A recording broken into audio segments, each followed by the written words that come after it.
गुरुदेव के मधुर संस्मरण कंचन कामनी लाता है।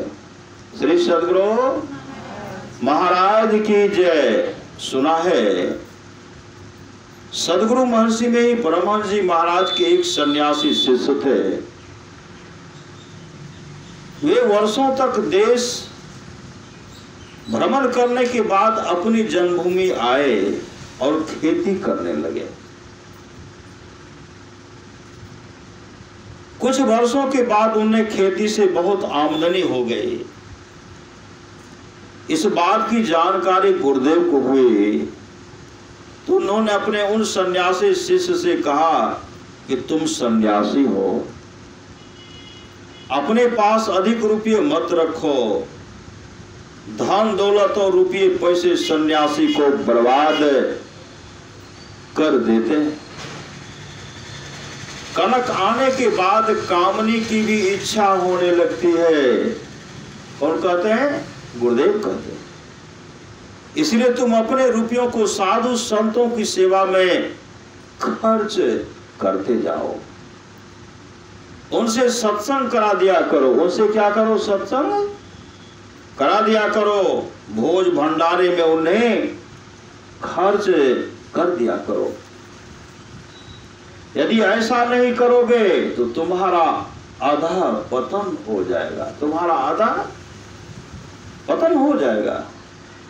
उस सन्यासी शिष्य को संपत्ति कमाने और जमा करने का नशा हो गया था। उन्होंने गुरुदेव की बात नहीं माने। अंततः गुरुदेव की वाणी सत्य हुई। जब सन्यासी के पास कई लाख रुपए हो गए, उन्होंने गैरिक वस्त्र उतार कर विवाह कर लिया और गारहस्थ जीवन जीने लगे। श्री सद्गुरु महाराज की जय। गुरुदेव पहले कह दिए थे,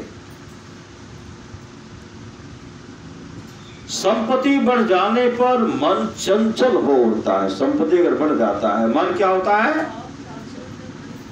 चंचल हो उठता है। जिसके पास पैसे है उसका क्रोध छिलेगा। श्री सद्गुरु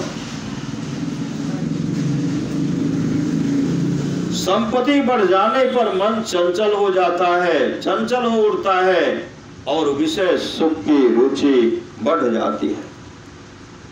संपत्ति साधक के लिए जंजाल है। संपत्ति जो है साधक के लिए क्या है? जंजाल है। संपत्ति कमाने की तृष्णा जब सिर पर सवार हो जाती है तो साधक साधन भजन की ओर से विरक्त हो जाता है। इसलिए संत जन उपदेश करते हैं कि साधुओं को संतोष का जीवन जीना चाहिए। उन्हें गरीबी में जीवन निर्वाह करना चाहिए। रूखा सूखा खाकर ठंडा पानी पीवे, देख बिराने चोपड़ी मत लल चावे जीवे। दूसर के देख कर तरल चौकर देख कर। श्री सद्गुरु पर महाराज सुध महाराज होगा, इस संस्मरण में आएगा। पर महाराज सुध महाराज एक सेवक को कहे थे, तुम इधर उधर काहे जाते हो? और वहां इधर जाते थे, इनके यहाँ बढ़िया, उनके यहाँ भोजन, अस्थिर नहीं रहते थे। कुत्ता की तरह इधर करते हो। बगल में बोल दिए अपनों ने, श्री सद्गुरु ऐसा उनका पतन हुआ।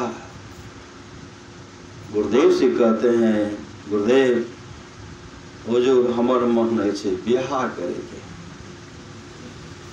कहा जाओ विवाह कर लो, जाओ घर जाओ। पहले गुरुदेव गुरु सीढ़ी से उतरे शब्द भी होना हो, ताको काल घसीटी है राख सके नहीं।